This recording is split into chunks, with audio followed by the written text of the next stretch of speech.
Donald ಟ್ರಂಪ್ಗೆ ತಡವಾಗಿ ಯಾವುದಾದ್ರೂ ಮರದ ಕೆಳಗಡೆ ಜ್ಞಾನೋದಯ ಆಗಿರಬೇಕು. ತುಂಬ ತಡವಾಗಿ ಜ್ಞಾನೋದಯ ಆದಂಗೆ ಕಾಣಿಸ್ತಾ ಇದೆ. ಚೀನಾದ ಮೇಲಿನ ಸುಂಕ ಕಡಿತದ ಸುಳುವನ್ನು ಕೊಟ್ಟಿರೋದು ಡೊನಾಲ್ಡ್ ಟ್ರಂಪ್.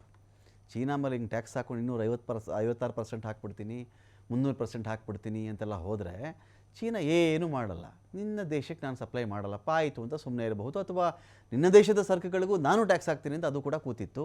ಆದರೆ ಇದೀಗ 20 ದಿನಗಳ ಹಿಂದೆ 145% ಸುಂಕವನ್ನು ಹಾಕಿದ್ದು ಟ್ರಂಪ್. ಇದೀಗ ಆ ಸುಂಕದಲ್ಲಿ ಕಡಿಮೆ ಮಾಡ್ತೀನಿ ಅಂತ ಹೇಳಿ ಹೇಳಿಕೆ ಬಂದಿರೋದು. ಚೀನಾದ ಆರ್ಥಿಕತೆ ತುಂಬ ಬಿಕ್ಕಟ್ಟಿನಲ್ಲಿದೆ.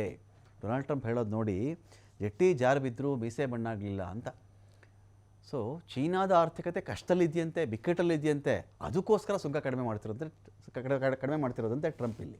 ಚೀನಾದ ಕೈಗಾರಿಕೆಗಳು ತುಂಬ ಕೆಟ್ಟ ಸ್ಥಿತಿಯಲ್ಲಿವೆ. ಚೀನಾದ ರಫ್ತು ಪ್ರಮಾಣ ತುಂಬ ಗಣನೀಯವಾಗಿ ಕುಸಿದುಬಿಟ್ಟಿದೆ. ಅಮೆರಿಕ ಚೀನಾ ಪರಸ್ಪರ ವ್ಯಾಪಾರ ನಿಲ್ಲಿಸಿಬಿಟ್ಟಿವೆ. ಯಾವುದೇ ಕ್ಷಣದಲ್ಲಾದರೂ ನಾನು ಸುಂಕವನ್ನು ಕಡಿಮೆ ಮಾಡ್ತೀನಿ ಅಂತ ಅಮೆರಿಕದ ಅಧ್ಯಕ್ಷ ಡೊನಾಲ್ಡ್ ಟ್ರಂಪ್ ಹೇಳಿಕೆಯನ್ನು ಕೊಟ್ಟಿರೋದು.